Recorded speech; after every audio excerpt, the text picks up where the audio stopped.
इस प्रकार देकार्त ने अपने दर्शन में सर्वप्रथम आत्मा के अस्तित्व को प्रमाणित कर दिया। आत्मा के अस्तित्व को प्रमाणित करने के लिए देकार्त ने अपनी संदेह पद्धति का उपयोग किया।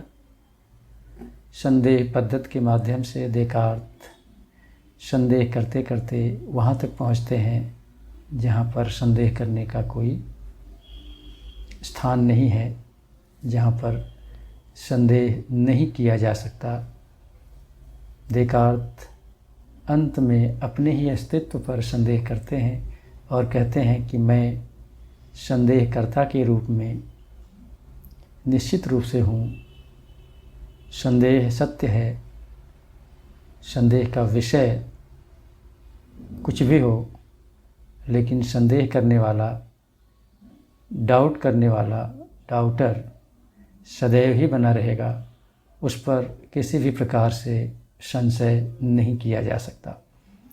तो देकार्त ने सेल्फ को प्राप्त कर लिया। देकार्त के दर्शन में सेल्फ अर्थात मन एक ऐसा अस्तित्व है जो विचार करता है। विचार में संशय है, स्वीकृति है, इनकार है। जो मन की प्रक्रियाएं हैं वह सब उपलब्ध होती हैं। तो यहाँ तक तो स्पष्ट है कि देकार्त मन को एक थिंकिंग मशीन के रूप में उपलब्ध करते हैं। अभी भी वे इस बात से आश्वस्त नहीं हैं कि संसार उन्हें जैसा दिख रहा है वैसा ही है, क्योंकि वे अब भी कहते हैं कि हो सकता है कि किसी शैतान ने, जो कि सर्वशक्तिमान हो, संसार को ऐसा बनाया हो कि वह मेरे लिए उस रूप में न दिखे जिस रूप में वह हो। तो देकार्त अपने अस्तित्व को इनकार नहीं करते हैं, लेकिन संसार के अस्तित्व को अभी भी वह स्वीकार नहीं कर पा रहे हैं, क्योंकि अभी भी संसार उनके लिए संशय का विषय है। इसके अतिरिक्त देकार्त ईश्वर के विषय में भी अभी आश्वस्त नहीं है, क्योंकि ईश्वर भी अभी प्रमाणित नहीं हुआ है। अभी ईश्वर भी संशय के विषय के रूप में उनके सम्मुख है। जब तक ईश्वर प्रमाणित नहीं हो जाता तब तक देकार्त के लिए संसार अवास्तविक ही रहेगा, क्योंकि देकार्त का ऐसा मानना है कि यदि ईश्वर उन्हें मिल जाए और वह ईश्वर असंदिग्ध रूप से प्रमाणित हो जाए तो उन्हें संसार के विषय में अपनी धारणा बनाने में सुविधा होगी। तो देकार्त का जो अगला पड़ाव है वह ईश्वर के अस्तित्व को प्रमाणित करने का है, क्योंकि ईश्वर के अस्तित्व को प्रमाणित करने के बाद ही देकार्त के दर्शन में अन्य विषयों को स्थान मिलेगा। क्योंकि अभी देकार्त अकेले हैं, केवल सोच सकते हैं, सोचने की मशीन के रूप में उनका अस्तित्व है। अभी उन्हें किसी ऐसे ईश्वर की आवश्यकता है जो परफेक्ट हो, असीम हो, सर्वशक्तिमान हो और उन्हें धोखा देने वाला कोई न हो। क्योंकि देकार्त यह कहते हैं कि यदि ईश्वर पूर्ण होगा, सर्वशक्तिमान होगा, तो उन्हें धोखा नहीं दिया जा सकता, क्योंकि ईश्वर जो कि पूर्ण है, कोई कारण नहीं बनता कि वह संसार को इस प्रकार बनाए जिससे उसकी वास्तविकता को हम न जान सकें। तो देकार्त का जो लक्ष्य है वह ईश्वर की खोज है। सेल्फ मिलने के बाद देकार्त ईश्वर की खोज में आगे बढ़ते हैं। देकार्त के दर्शन में ईश्वर के खोज से पहले हम आते हैं उस बिंदु पर जहाँ पर देकार्त आत्मा के अस्तित्व को सिद्ध करने के बाद पहुँचते हैं। देकार्त कहते हैं कि आत्मा अर्थात मन, देकार्त के दर्शन में जैसा कि हम सभी जानते हैं कि आत्मा मन के अर्थ में है, तो मन का कार्य है विचार करना। और देकार्त अब कहते हैं कि हमें यहीं से शुरू करना है कि हमारे विचार कितने प्रकार के होते हैं। देकार्त कहते हैं कि हमारे विचार 3 प्रकार के होते हैं। हम अपने विचारों पर भी विचार कर सकते हैं। तो हमारे विचारों में जो प्रकार हैं वह है, पहला है इच्छाएं हैं, दूसरा भावनाएं हैं, और तीसरा जो विचार है वो जजमेंट है, जिसमें हम निर्णय लेते हैं। देकार्त कहते हैं इच्छाएं और भावनाएं ये सही या गलत नहीं होती हैं, क्योंकि इनसे किसी वस्तु का ज्ञान नहीं मिलता है, इसका कोई वस्तुनिष्ठ उपयोग नहीं है। यह हमारी इच्छाएं हैं, यह हमारी भावनाएं हैं, इन्हें हम किसी भी प्रकार के सत्य और असत्य के पलड़े में नहीं रखते हैं। तीसरे प्रकार की जो इच्छा है उसे देकार्त कहते हैं जजमेंट, जो निर्णय देती हैं। और जजमेंट में कुछ कंपोनेंट्स होते हैं, कुछ आधार होते हैं जिनके आधार पर हम जजमेंट करते हैं। जजमेंट के माध्यम से हमें बाहरी वस्तुओं के विषय में जानकारी मिलती है, सूचना मिलती है।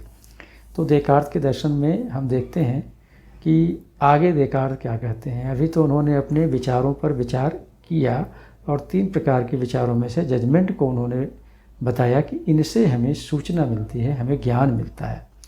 तो अब आगे हम आते हैं, देकार्त क्या कहते हैं वह देखते हैं। देकार्त कहते हैं कि हमारे भीतर जो जजमेंट बनते हैं वो 3 प्रकार के आइडियाज़ से बनते हैं। 3 प्रकार के आइडियाज़, ये कौन कौन से आइडियाज़ हैं? देकार्त कहते हैं पहला है इन्नेट आइडिया, दूसरा है एडवेंशियस आइडिया, और तीसरा है फिक्सियस आइडिया। इन्नेट आइडियाज़ जिसे देकार्त कहते हैं सहज प्रत्यय, ये ऐसे प्रत्यय होते हैं जो जन्म के साथ ही आते हैं। ईश्वर हमें जन्म के साथ ही इन प्रत्ययों को देकर भेजता है। यहाँ पर यह ध्यान रखना है कि देकार्त के दर्शन में पुनर्जन्म जैसा कोई सिद्धांत नहीं है। तो हम यह नहीं कहेंगे कि पिछले जन्मों के आइडियाज़ हैं, हम सिर्फ यही कहेंगे कि ईश्वर इन आइडियाज़ को देकर जन्म से ही हमें भेजता है। तो देकार्त के दर्शन में जो इन्नेट आइडियाज़ हैं वो सभी व्यक्तियों में पाए जाते हैं, लेकिन देकार्त यह भी कहते हैं कि नवजात शिशु में या कम मेंटली डेवलप्ड व्यक्तियों में ये सहज प्रत्यय नहीं पाए जाते हैं। इसके लिए रेशनली डेवलप्ड माइंड की आवश्यकता होती है, और रेशनली डेवलप्ड माइंड ही अपने भीतर सहज प्रत्ययों को खोजकर उनके माध्यम से सार्वभौम और अनिवार्य ज्ञान प्राप्त करते हैं। तो देकार्त के दर्शन में जो सहज प्रत्यय हैं उन्हीं के द्वारा हम सार्वभौम और अनिवार्य ज्ञान प्राप्त करते हैं। इनका अनुभव से कोई संबंध नहीं है। देकार्त कहते हैं कि इंद्रिय अनुभव से सहज प्रत्ययों का कोई संबंध नहीं है। यह सभी व्यक्तियों में कम या अधिक पाए जाते हैं। जो रेशनली ज़्यादा डेवलप्ड होंगे वो सहज प्रत्ययों को अधिक से अधिक खोज सकते हैं अपने भीतर, और उनके माध्यम से सार्वभौम और निश्चित ज्ञान को प्राप्त कर सकते हैं। उदाहरण के लिए देकार्त कहते हैं जैसे 2 + 2 = 4, 2 + 2 = 4, ये सहज रूप से सभी व्यक्तियों को पता होता है। अगर कोई एक वस्तु किसी दूसरी वस्तु के बराबर है और हम कहें कि तीसरी वस्तु भी है जो इनमें से एक के बराबर है, तो सहज रूप से हम कहेंगे कि तीनों वस्तुएं बराबर हैं। ये सहज रूप से हमारे बुद्धि में ज्ञान उपलब्ध होता है।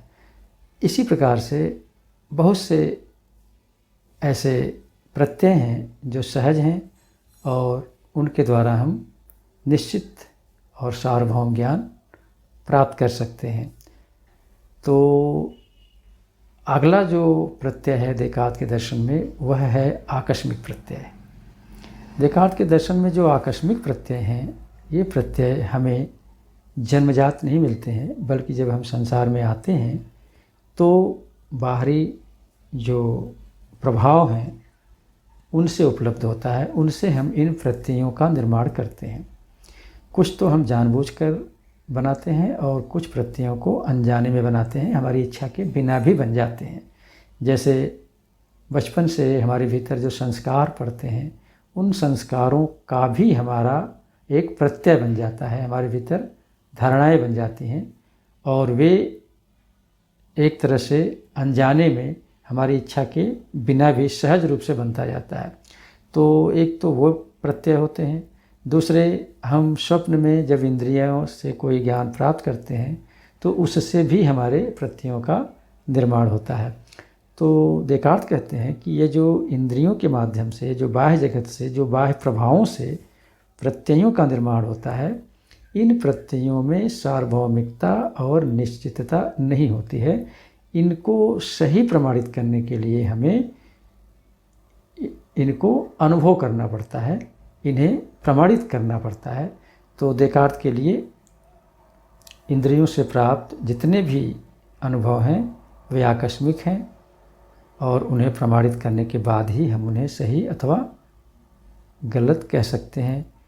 इसमें भी हम तरह तरह के उदाहरण ले सकते हैं। हम कहते हैं कि चीनी मीठी है, तो चीनी मीठी है एक प्रत्यय है, एक अवधारणा है, एक ज्ञान है।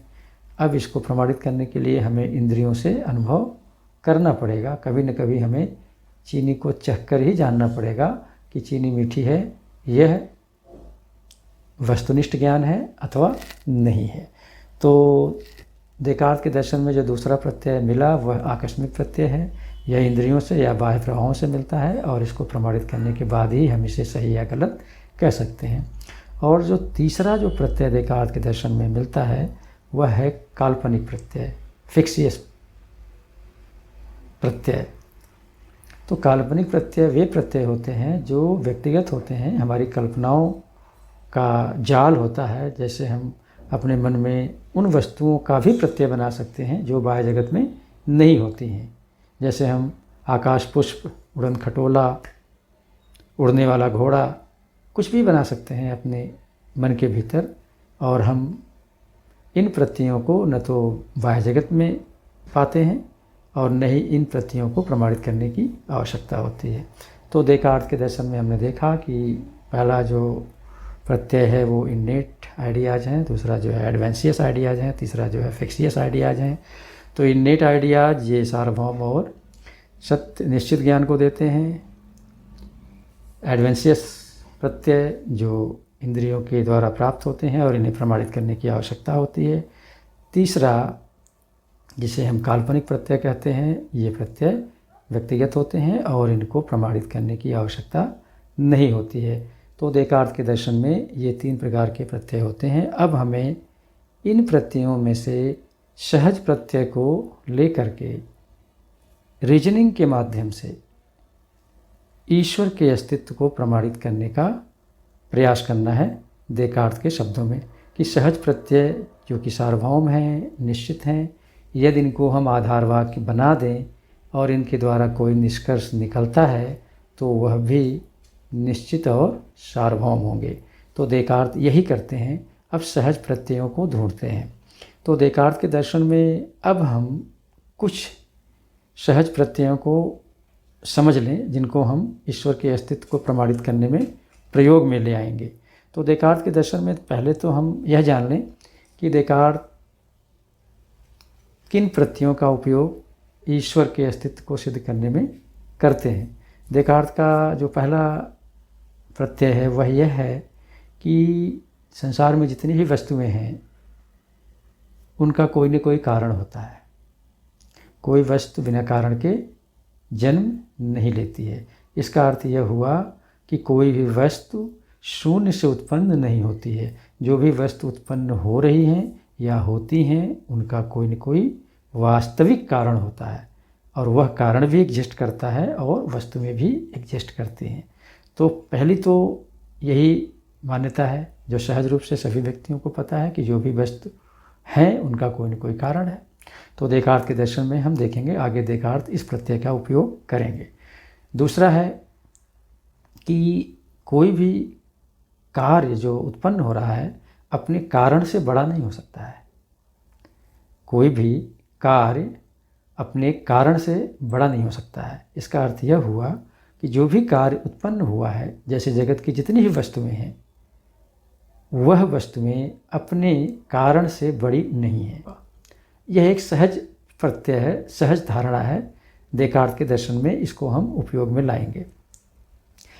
अब हम देकार्त द्वारा ईश्वर के अस्तित्व को सिद्ध करने के लिए जो तर्क दिए गए हैं उसको जानते हैं। देकार्त के पहले तर्क को हम कॉस्मोलॉजिकल ऑन्टोलॉजिकल आर्गूमेंट भी कह सकते हैं, क्योंकि देकार्त ने इसमें संसार की वस्तुओं को तथा उनके भीतर जो ईश्वर के विषय में प्रत्यय हैं उनको लेकर ईश्वर को प्रमाणित करने का प्रयास किया है। तो हम इसके आधार वाक्यों को देखते हैं और फिर निष्कर्षों को भी देखते हैं, क्योंकि आधार वाक्य में सहज प्रत्यय हैं और निष्कर्ष में ईश्वर हैं। तो आधार वाक्य हम पहला देखते हैं क्या है। देकार्त कहते हैं कि पहला आधार वाक्य है, प्रत्येक वस्तु जो भी है उसका कोई न कोई कारण होता है। दूसरा आधार वाक्य है कि यह वास्तविकता कि मेरे भीतर एक पूर्ण और असीम ईश्वर का प्रत्यय है, इसका कारण भी असीम और पूर्ण ही होना चाहिए। तीसरा आधार वाक्य है, मैं असीम और पूर्ण नहीं हूँ।